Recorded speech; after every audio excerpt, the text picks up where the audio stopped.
Okay, now it's live. It's being Okay, awesome. Well, we'll go ahead and get started. I should have jumped in there and had us do a prayer really quick before we went live, so we'll just do it now. Let's see. I guess the rule is always last one there. So, Sarah, would you mind giving us a prayer? sure. Thank you. Our dear, kind, and gracious Heavenly Father, we're grateful for this beautiful day and for the opportunity we have to meet together as a group and to meet one another and also to discuss this case analysis that we have studied. And please help us to have Thy Spirit to be with us and that we can discuss those things that we need to and have a good discussion. And we're grateful for all that Thou has given us and for the opportunity that we have to be in this class. And we say these things in the name of Thy Son, Jesus Christ. Amen. Amen. Thank you. Okay. Oops. There we go. All right. So I guess I'll get started. So I'll turn on my video for a moment. So this is group 6. Is that what we ended up being? Yeah. All right, good. And we are waiting for one of our members, but we're going to go ahead and get started. And if she jumps on, and if I don't see her and I'm leading the discussion, just let me know. Hop on in there. So we're doing our case analysis for case study number 5. Well, it says 5 here. And we'll go ahead and start with summarizing the case. Is there anyone in particular who wants to do that real quick for us? And as far as scribing, whatever you already wrote, Hannah, maybe use that and just add anything that you think someone else maybe mentioned. And that's one we can definitely work on together. But does anyone want to go ahead and just kind of describe the situation? I can summarize it if you'd like. Okay, go ahead. Okay, so basically this case study is a news story about a family in Gaza whose 7-year-old son was injured while he was playing outside. And this is all taking place during the Israeli conflict. And the boy and his sister are playing in the doorway when a piece of rocket shrapnel enters his body and fractures a rib and then lodges in his lung. He spends 4 days in the hospital and recovers from his injuries, but his accident is a painful reminder of his family of what happened to his brother, who was also killed in a similar incident that happened 4 years ago. And let's see, the last time Israel invaded Gaza, the boy's older brother was playing. Let's see, sorry. Okay. I'm trying to read this on a very small screen. Was playing outside and suffered the same thing. It greatly impacted his family's mental health, and his father was particularly upset by the incident, lost his job as a truck driver due to poor health, and they are surviving on international assistance and some help from his family, including his brother. The daughter in the family has suffered from psychiatric problems due to the incident, and the older son is angry and has asked his father to buy him a gun to kill Israelis, and the family is struggling at this time to cope with the loss of their son and the crisis that their country is experiencing. So you can probably summarize it a lot clearer than that, Hannah, but that was my summary. Perfect. Yeah, because it does get a little confusing with the two families, with the dad and then his brother and his family. But yeah, that was great. So our first section is to list any of the principles or concepts from the course that can be applied in offering help or direction for this family. And that one for me, I don't know, this was different than ones that we have done before. But reflecting on just the recently learning about the Tripoli, I can't even speak today, I'm sorry, it's been such a long day, and it's like later for me than it is for you guys. Yeah, some of the things that I noticed is that this family definitely has a pile up of stressors. There are things that it's going to be a circle, and it may continue to be so. They may have these kind of incidents continuing. So one thing that I thought it was important for them to make sure that they are recovering from one, because it may keep going. My it was just interesting. This is different, like I said, different than any of the other ones we did. I just had more questions than anything else. I feel like there wasn't tons of information, but I was just thinking along the lines with recovery from before. Like, did they recover before from their son's death? It kind of seems like maybe they haven't. That this really is piling up because they haven't, coped well enough, and that they need to focus on what they can do to cope and bond, now moving forward, just to help them survive what comes next. And I don't know, I just felt like we didn't really get a good enough look in the family because nothing from the mom or anything like that. So I don't know if somebody else probably has a better answer than that, but to me it just seems to bring a lot of questions instead of a lot of answers. I thought so too. I agree with that. But I also thought that the topology, or I think it's typology, I don't know, that model, the one that we just did, I thought that would be a good one because, just like really determining what the actual stressor is, just every single spot on that model I thought would be good.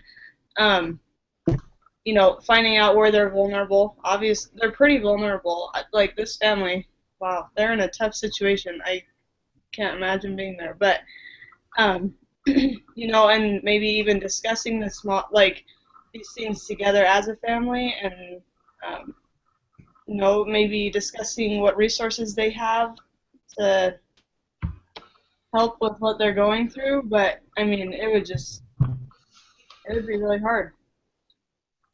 Yeah. No, I agree. Go ahead.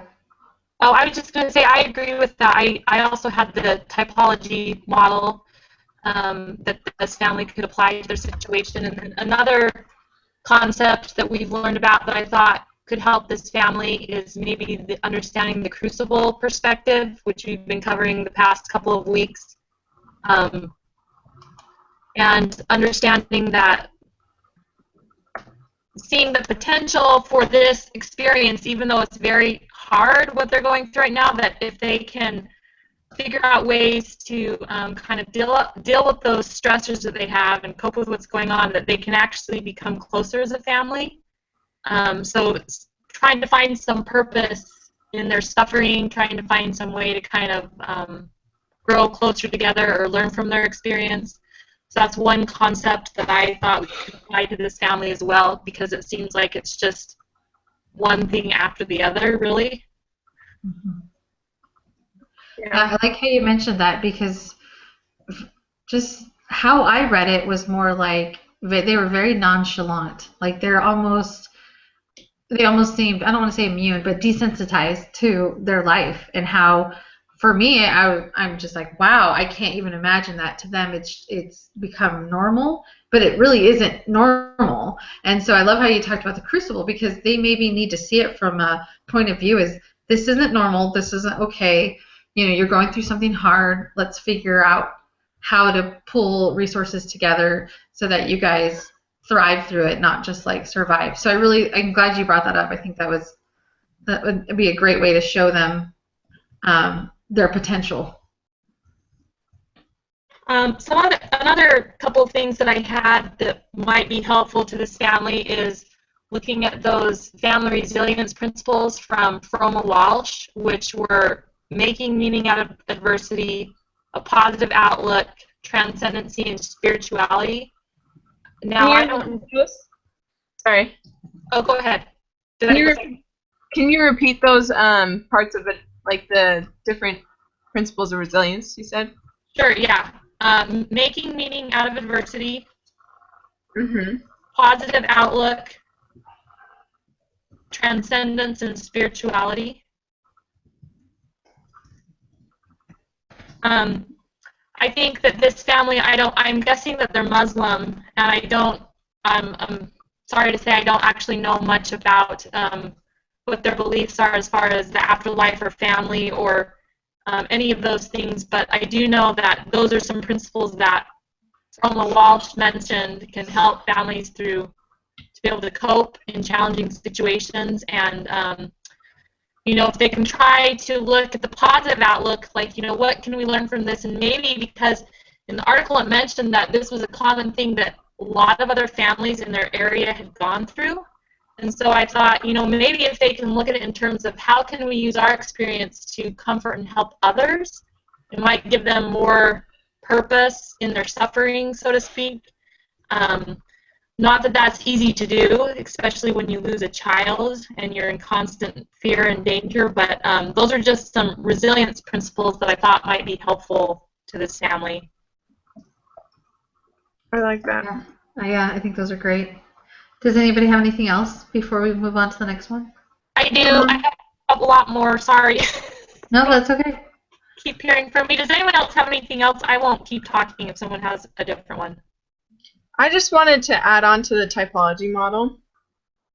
So I said that the family was more vulnerable the second time because they had that previous crisis of losing their son. So although Mahmoud, the son, wasn't killed, it was still a traumatic experience because it happened again, and they weren't expecting that at all.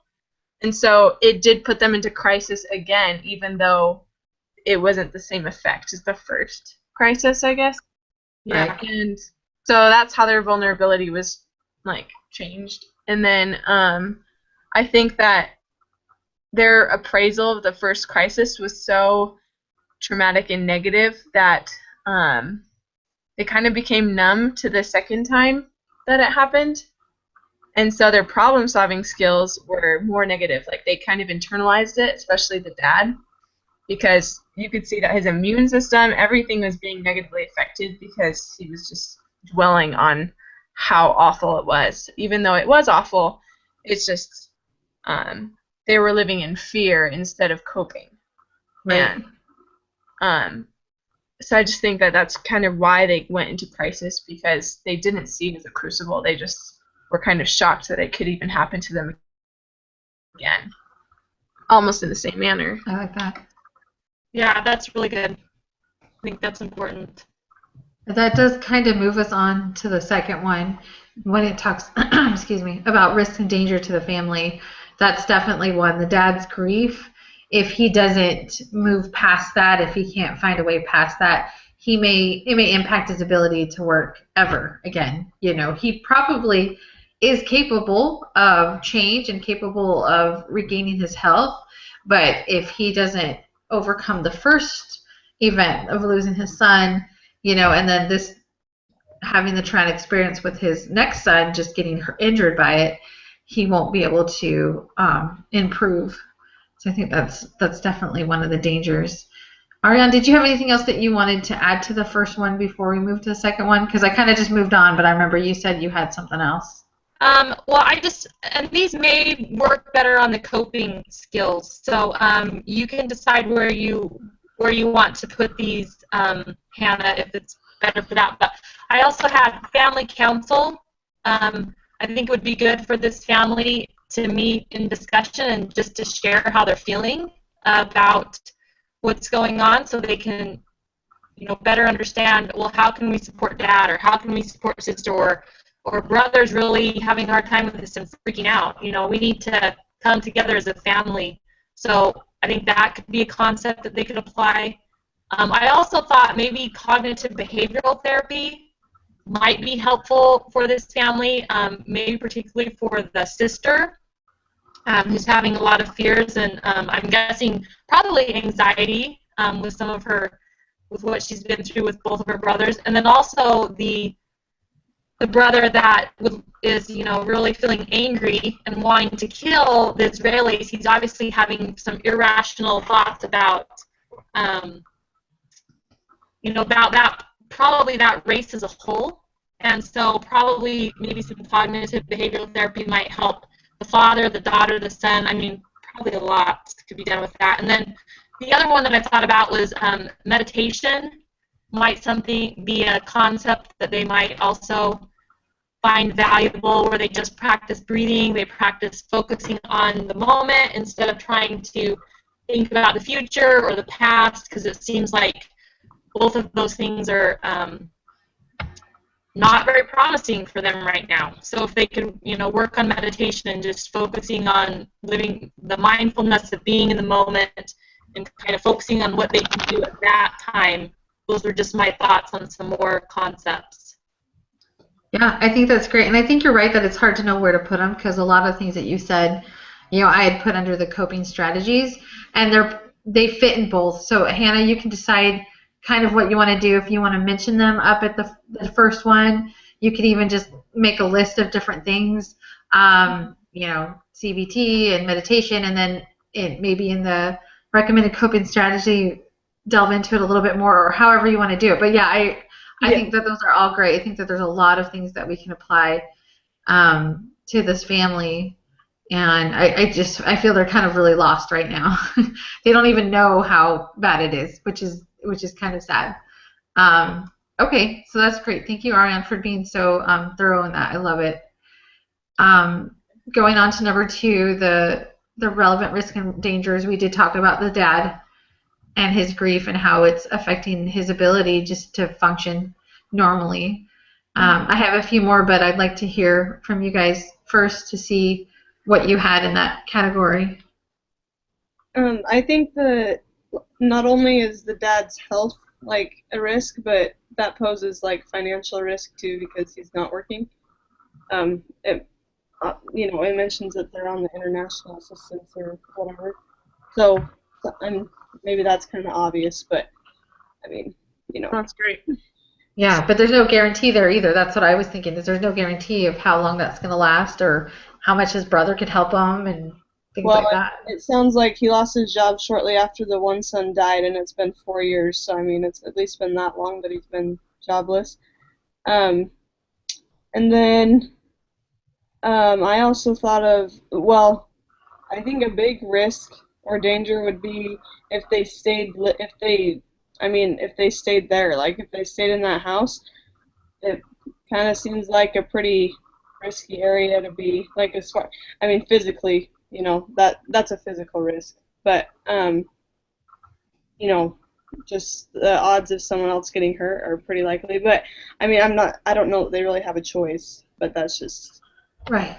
a risk. Well, it's still a risk, whether or not they could do anything about it. Yeah, that's what I put. I put they basically have a risk of losing another family member if they stay there. Yeah.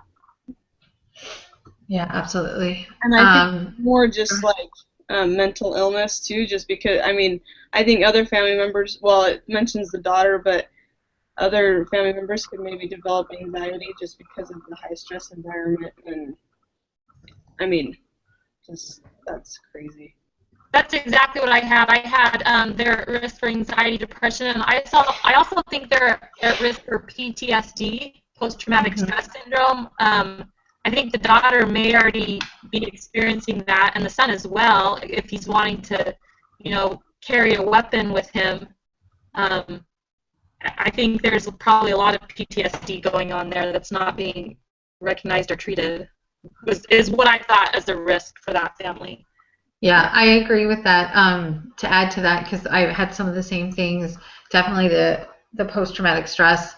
And some of the ways it could come out is, the one son that was recently hurt, who survived, he can become bitter and angry and kind of want to fight back when he's older, just like that other son was, he wanted a gun, he wants revenge. That sort of attitude is not healthy. And so that's definitely something mentally that they need to work through. And I don't know, one just seemed kind of obscure. Sometimes I think of the obscure ones, but the son that was named after his brother who died, although I see the beauty in that, who knows what that may do to him as he grows. If the family continues functioning or not functioning in the way that they are, he grows up with this legacy, and it's probably a dark cloud versus something that could be beautiful and something to celebrate. It's almost more like they're setting them up for something that could possibly be a failure. I don't know. It could be stretching it, but it's just, he might feel like a replacement and never feel good enough because they haven't gotten through or gotten past, not that you get over a death of a child, but they haven't successfully kind of come to terms with it. So it may be something hard on that little boy as well as he grows up. And just the fact of their attitudes, they've become completely numb to it, as I mentioned before. And I think that's a huge risk, because if you don't see there's a problem, you're not going to want to do anything to change it. I actually wrote the same thing about Ahmed. Oh, good. Okay. Not crazy. Yeah. Okay. Well, and the dad mentions, like, no one can ever replace that son, and blah, blah, sorry, not blah, blah, blah, I'm sorry. But, like, just, no one can replace that son, so that's not what he's trying to, and I'm agreeing with you, Amy. Right. That's not what he's trying to do. But I think that I agree that it would be a risk, because it sounds like the dad was really attached to that son, and that's kind of why he wanted to name his other son that. And so, yeah, the other son might not feel like he's living up to it, or he's all like, maybe the dad's always telling him, well, you're not as good as the other one. But I don't know. That's kind of, I don't know. Maybe, Yeah. I think that's right. It's just a tricky area, because you don't know which way it's going to go. It has potential to go wrong. Yeah, for sure. I just have a couple more things. Is that okay? Does anyone else have anything you want to say? I don't want to cut anybody off. No, you're fine. Go ahead. Okay. One thing I think that they also have a risk of is if they are forced to leave their home and become refugees because of the area that they live in. That obviously is going to be another stressful experience. Being a refugee, as we've seen in the news as of late, is not easy. It's not an easy place to be in.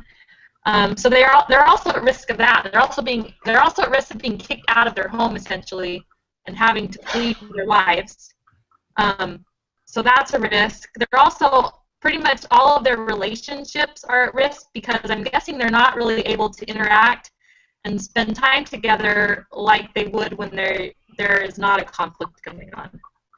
So the mother and the father's relationship is at risk. The time that they spend with the children is at risk. Those are some of the relationships that I saw as being at risk. Yeah, I agree with those. Some of those may fall under that. Some of them may fall under later important relationship considerations, but all of those are absolutely right. And I think that they, like we've kind of said, I don't think they've known how to live normally for some time, so they may not be aware that those are definitely at risk at the moment.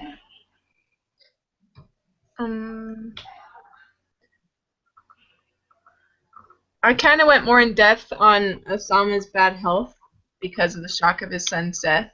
By talking about how, like, do you guys remember how the peripheral nervous system has the sympathetic response and parasympathetic response, where there's like homeostasis and then there's fight or flight? Right. I think that he is basically constantly engaging in the fight or flight response, and that's like creating a sorry, I can't think. It's like negatively affecting his health, because it automatically goes to your immune system and you never return to homeostasis, so that like takes away from energy conservation and relaxation. And so if he continues to internalize his anxiety over this, that may start to occur with other situations, especially if they like eventually cope over their son. But I think that could carry over into his daily life, and so that could be a really bad habit, I guess, for dealing with life, because they're in a war zone. This isn't probably going to be the only stressor experience, because we already see that it's been repeated with 2 sons in a row, and it could be different whether they're refugees or whatever. So he has to be very careful with how he deals with his anxiety, because he's the dad, he's the main supporter, especially in an Islamic country, because the women are at home. So yeah, I think that's great that you mentioned that. You definitely see that it's a pattern that he has, and so you're right, it's physiological.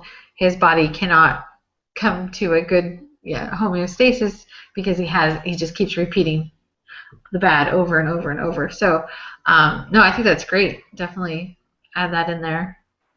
Is there anything that you want us to touch on that maybe you didn't catch, or how are you doing with writing? I know it's the hardest one because I did it for the last study. It's really hard to keep up on everything, so you just stop us if you need to. I think we're good. Hopefully it makes sense, but we can like edit it if it's, you know, haphazard written. So Absolutely, and I'm all like a big fan of bullet points, and Yeah. you know, versus writing out long sentences. So whatever you got on there, I'm sure is going to be great. And it really just mentions what we touched upon. You know, obviously we talk about it more in depth here than we will write about. Yeah. Okay, so we'll just go ahead and move on then to the opportunities that were presented. Does someone want to start that one? I can, or go ahead, Hannah, if you want. No, you're fine. I was just writing down relevant opportunities. So Well, this one was hard for me. I like wrote a couple, and then I had to come back to it later to get my 100 words because I couldn't think of opportunities in this case. But I guess let's see. Something that, well, we've kind of already talked about this, but helping. I think Ariane said something about it in a previous one, but just having this, you know, happen to them makes them have the experience, and they can maybe help other people that are experiencing similar things. And it sounds like there's a lot of people that experience this where they live, and so just being able to help others because they've been through it too, I guess. I mean, that's an opportunity. Yeah, that's definitely something that I was thinking about as well, and it kept bringing me back to my first thoughts of, well, first they have to see that there's an issue. First they have to believe that this isn't normal, and they have to go through other coping skills. But what a great opportunity that if they were willing to do that, and they did kind of work through it and cope through it and adjust and adapt better than they have been, then they would absolutely be great people to show support to others, to give share their story. I think even just promoting awareness about the situation, that was one thing I put down is, you know, I know that there's things going on, but it's different when you read someone's story. So just by me reading their story just makes me a little more aware about what the situation's like, and that it actually affects everyday people.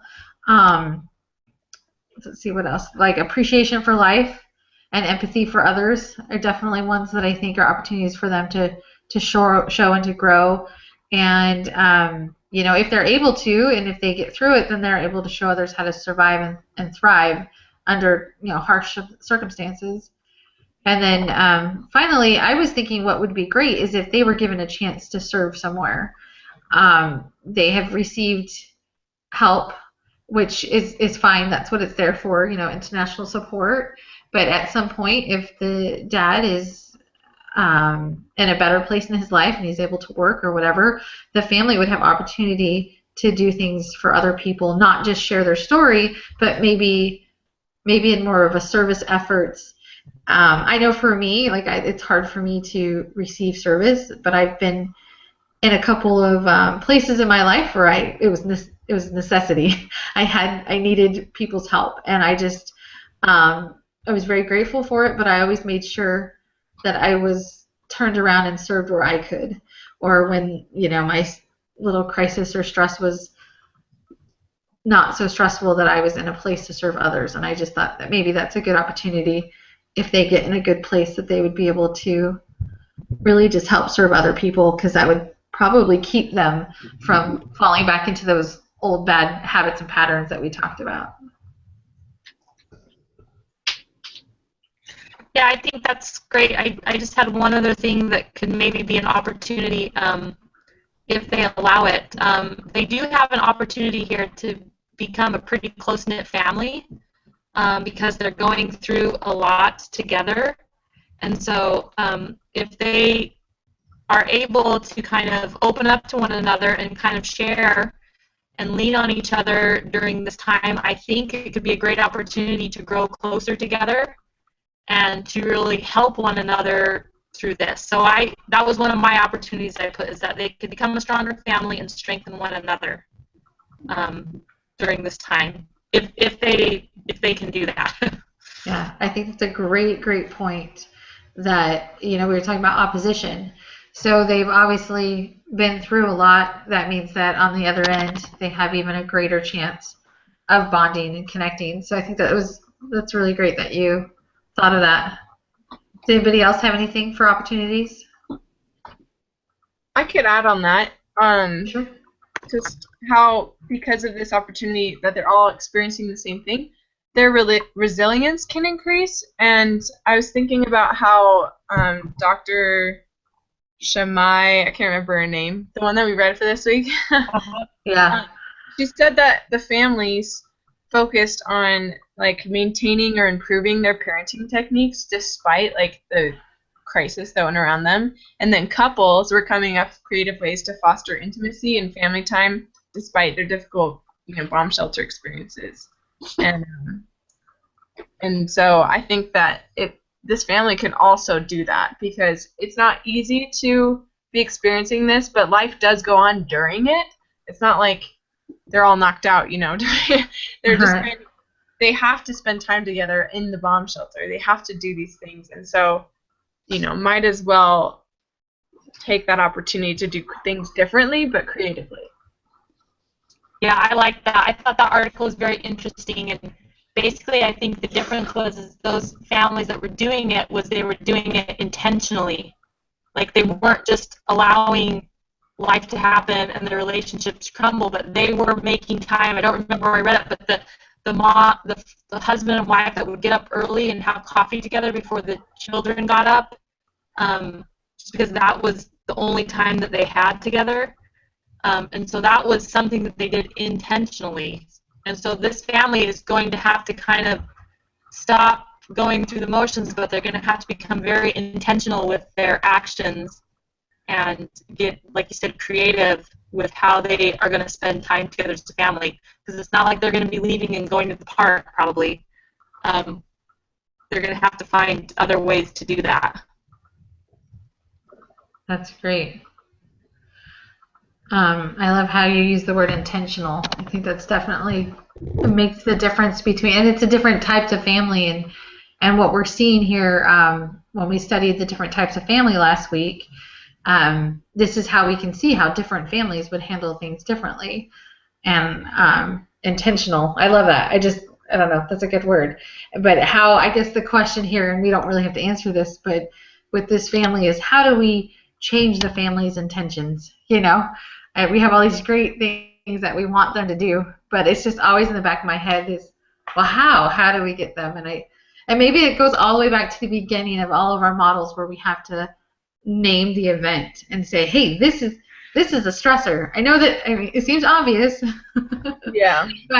But it isn't. Maybe it isn't to them because it's just their life. And so I think naming it as a stressor and then moving from there, I could see the power in all the models that we've been learning and the steps and how, to follow kind of those procedures. So thank you for that. Amy, and I think it goes back to when we watched Dr. Williamson doing an actual therapy session, and what he was doing there was he was giving them specific things to do that the family hadn't thought of, or based on their type of family they didn't do before. Like, he was like, right. Okay, you're going on a date, you're doing this, and so I think if you were in a situation where you were trying to help this family and you were trying to teach them how to cope with what was going on, you would have to do that. You would have to be giving them specific things where they could do them and then return a report. And some of those things would be based off the models that we're studying, where we study the type of family and we look at that and we say, okay, well, how are you on traditions? Do you have any traditions? And if they say no, then okay, boom, there's an assignment for you. You're going to have a tradition maybe where every Monday night you get together and talk, or you know what I mean? But that's just a thought that I had. That is the how behind making this work. And so when you said that, that's what I was thinking of. That is what those models are for. So it's interesting. That's great. No, that's a perfect way to bring it all together. Thank you. see, I think we should move on since it's already 9:17. We'll go to the important relationships, and I think that some of these we kind of talked about earlier. So Hannah, you can look back and forth on notes too. Definitely the I think pretty much all of them have some form of post-traumatic stress. I mean, how can you not? You know, a little bit of the hurt son might be kind of shell-shocked right now. He may be, it may be harder as time goes on. If more incidents come and more airstrikes come, it's going to be harder. I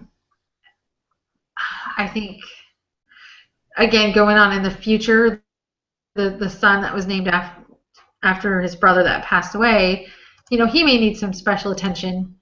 We kind of discussed that. The parents, that's a big one. It reminded me of because the mom, I mean, I was going to go back and look again, but I don't really remember much said about the mother, which I just thought was odd. No, it doesn't talk to her about her at all, but I put that down too. I said the father and the mother's relationship is going to be is going to set the tone for what happens with the rest of the family. Absolutely. I mean, that mother, number one, she's lost a son. She has a son that's injured, and she has a new baby, all within like 4 years of each other. So, yeah, so I put that is the relationship that really needs to be considered, the father and the mother. I agree. And I was just worried that because she's not mentioned, again, thinking of possible religious backgrounds that they have, it may not seem as important to them. Does that make sense? Yes. And then whereas we were reading those lecture notes, it just reminded me, I was going to look it up, and I apologize I didn't grab it, you know, when they're kind of like, well, we don't really have, how can we be intimate together when there's, you know, all these things going off? And I just kind of thought about that. They need to find a way to connect together to still be a couple. And like Ariane said, set the tone. It definitely sets the tone for the rest of the family. And definitely a way it's going to start the ball rolling to kind of help everybody else. It would be hard to all of a sudden focus on maybe the daughter who's having trouble or whatnot if you haven't connected together. So I think that's true. Anybody else? I'm sure there's a lot here that we could discuss. One that I mentioned was like the father's relationship with the son who he renamed Ahmed or whatever his name is. Because, well, we kind of touched on this before, but I think, well, it sounds like he kind of already has the whole, like, I mean, the second the air raid started again, like that second time after his son had been killed, so 4 years later, he already had deja vu about what happened to his last son. And so I don't know if it was really like having that constant reminder, like constantly saying his deceased son's name, his new son, that. I don't know if that was a really good idea because, I mean, I think it could make the dad either distance himself from that son because he doesn't want to associate him with what happened, or maybe favor him. I think it could go either way, really. Yeah. Yeah, I agree. One other relationship that I had that concerned me was, and it mentioned this in the article, that sons are considered the most important in their culture, which is why it was so hard for the father that son died. And so I thought, you know, the daughter and the father's relationship needs to be considered, because we already have a daughter here who is needing psychiatric care. She's already considered less important than the sons. And that's a relationship that is pretty rocky, I would say. And so, I think that the father-daughter relationship is one that needs to be looked at in this situation. I think that's a great point. I like that. Go ahead. Another one I had is the father and the son who's angry. Yeah. I think that is a relationship that needs to be looked at as well. the son is angry at the death of his brother and wants his father to buy him a gun so he can kill people. And I'm just worried, if the father refuses, the son may become angry at the father and distance himself. I mean, I don't really know what that son is capable of, but Right. it sounds like there could be some issues there depending on, I guess, what the father's reaction is to his question about buying me a gun. I don't know. So that's another relationship that seems like he's looking to his father to kind of mentor him, but I don't know that his father is capable of doing that. Right. I think that the way you just said it right there, I think is perfect. Yeah, he may be he's looking for guidance from his dad, and his dad is not really in a good place right now to do that. So it could go south. He could it could be really bad. Great job. The other relationship that I thought was the father's brother that is providing assistance for the family. Right. I think that's a relationship that we're going to have to be careful of, because if that brother starts to feel like he's being taken advantage of or overwhelmed by having to care for two families, that could become a problem, could become a rift between those two brothers. So that's another relationship that I think should be on watch, is that father and his brother who's providing for them. Right. I agree. Okay. We're going to move on since we're getting short on time. The next is the recommended coping strategies. And some of these are ones that we mentioned. We can run through them again really quick, maybe not in depth, but let's see. I'm trying to think. We said family counsel, cognitive behavioral therapy, meditation/mindfulness, like focusing on the moment instead of thinking about the future or past. And then, yeah. Okay, I think those are good ones. I think a big one that I wanted to make sure that we added in there is religion. I feel that with this particular instance, that religion, whatever it may be from there, if they are Islamic, may play a big part in their healing if they're able to connect that way. I don't know. I was just thinking, for me, that's probably what I would turn to. All those other ones are great, but it's like you kind of need that faith. That, to me, it's almost, I need the faith to know that those other things are going to work, if that makes sense. Yes, absolutely. And that is actually, if you want to look at a term that we've talked about in this class, it's under those are the resilience principles. Right. The spirituality, that's another one from the Walshes. Yeah. Yeah, that was what I was thinking of when I thought about that one, and to me, I was kind of going through those in my mind, thinking, well, all those are great, but I think that this particular family, that they may need a religion, a higher power, a bigger picture sort of mentality. You could also put the crucible perspective on that one too, because that's kind of another way of looking at. So family resilience and the crucible would fit under those categories of spirituality and religion, I think. Yeah. I thought there was also another one that I thought would be good. I think it's in Chapter 7 of Individual and Family Stress and Crises, where it talks about the three coping strategies of, I think, avoidance, elimination, and assimilation. And avoidance and elimination would not work in this situation, because you can't really, you can't just not pay attention to what's happening, and you can't get rid of it. Right.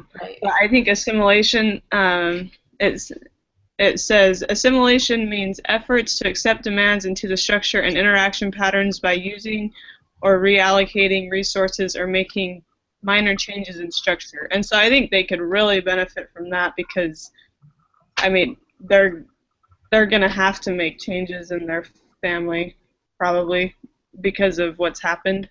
And even if it's in roles or just, their family structure changes automatically when the one son dies, and when they have a baby born. So I think that was a good one. I really like that. Yeah. Thank you. All right. So we have 2 more sections to go. Are we okay to move on? Yeah. Okay. Yes. All right. So recommendations to supporting or involved parties. Anybody want to start off on that one? Again, I think some of the things that we've talked about are covered in here as well. I mean, I just feel like this whole community needs to really reach out to one another. It didn't say much in the article about how the community interacts with one another, but as far as extended family and neighbors and their church, they really need to be listening to one another and lending a shoulder to cry on. I know they're all in the same situation, kind of, but I think that they really need to work maybe more on reaching out to one another. Is kind of they need that resource and that support from those extended family and outside resources.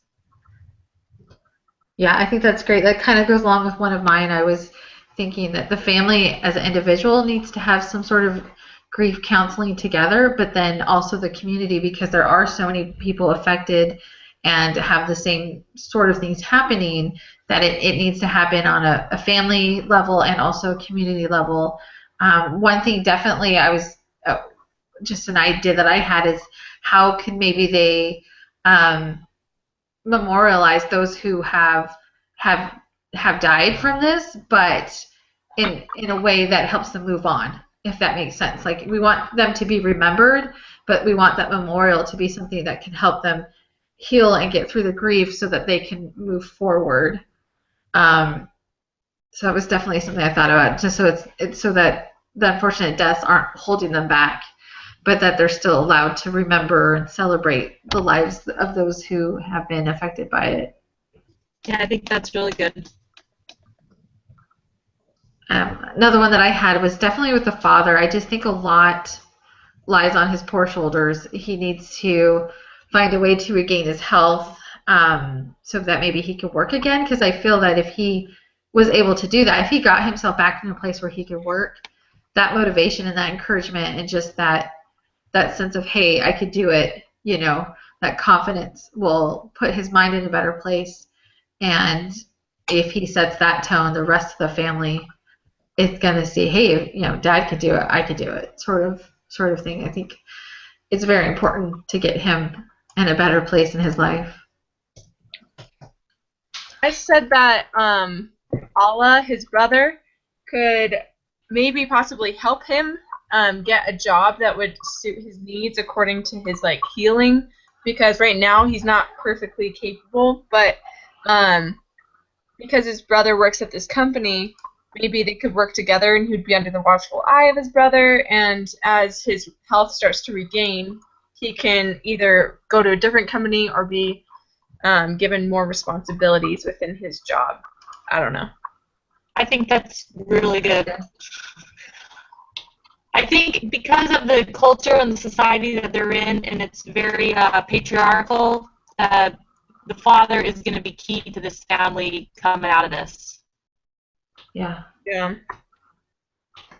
I also put on that this family may need, they may need offers to watch the other children so that the father and mother have time to do things like work and to mourn together, and take care of other needs of the family. So I don't know if anyone in their community could offer that to them or not based on their situation, but I don't know how they are as far as their resources for food or clothing, or, I don't know, but those are other things that could be offered in support of them. Yeah. Yeah, I know I definitely questioned the community again in this one, just thinking, what can they do together? How can they practice safety procedures? What can they do together? Because there's not anything in this particular article that was said, but it just made me thinking, outside this family, what else is going on? Obviously, the family, and I'm sure many others run to the building stairwell that it talked about when explosions come. Well, is that just something that people know how to do, or is there anyone kind of taking lead? And that was just kind of a question in my mind, is what can be sent there? Who can come and just kind of help give support in those sort of ways so that the community feels that they're connected, not just that they're all like every man for themselves, you know? Like what can we do together to heal and to strengthen and just to have knowledge and know what to do and what's going on. Yeah. Yeah, and they, I don't know, well, we've talked a lot about the community supporting one another. Maybe they could get, like, some of those, you know, the groups together to, like, families that have experienced, like, families that have actually lost a child, like the child has actually passed away from a rocket. You know, maybe they could all get together because they're all kind of going through the same thing. You know, I don't know, just to know that, I mean, everyone knows that they're not going through it alone, and I really don't know what it's like over there, so, but I don't know. I think it's Yeah. a support group. Yeah. Yeah. I think some of that bleeds into the final question of additional resources. When you were just saying, was that Sarah that was just giving the answer? Yeah. Yeah. You just kind of sparked something in my mind is maybe they need to be more connected internationally as well. They have their community, but maybe outreach from other areas. I know that they're getting some support, but I don't know what that support is by what they're saying. Maybe other kind of international support so that they know that we're watching them, you know, and that we care. And even if it's through prayers or whatever, just some way that they know that they are a part of like the whole world in general and not just their little area. I don't know. It's just something I thought of. Does anybody have anything else for additional resources? I don't know if this is available to them, but they need grief counseling, they need family counseling, and the son may need some sort of anger management kind of a course. You know, if he's angry enough that he wants to kill someone, that's a dangerous place to be. So those were the additional resources on top of the other coping skills that we talked about, because this family may be at a point where they're going to probably need some professional help outside of just, you know, what you could get from maybe applying a model. I don't know. I agree, and I think that's where it steps out outside their community. They need the whole community is going through this, and there may be some people who are thriving under those conditions, and that's great, and they could be a resource, but maybe they're just barely thriving, that they don't have the capacity to help someone else yet. So there needs to be outside resources coming in and just helping them do that. And then just something that that just continues to be on my mind is once that they are able to get to a good place in their lives, then they'll be able to reach not just within their community, but outside their community as well, to serve others and bring awareness to everybody else around them. I just think that they need a lot of resources, but that eventually, if done right, that they'll be a good resources for other people within their community and outside their community as well. Yeah. That's good. Awesome. All right, final thoughts on this one? Anybody else? I think we're good. All right. Hey, Hannah, is there anything else you need from us? Do you want to post it on our group discussion board and we can add things, or do you feel comfortable with what? Just because we have until Saturday, if you want, I can post that on the discussion board, and then everyone can kind of look at it and make sure that their thoughts that were on there are correctly stated, and if there's anything that we might have missed and didn't discuss but you want to add, we could add that. And everyone will be able to, edit it, because I'll share it with you. That'd be awesome. Would you by chance want to email it to us too? Would that work? Yeah. Does that work? Okay.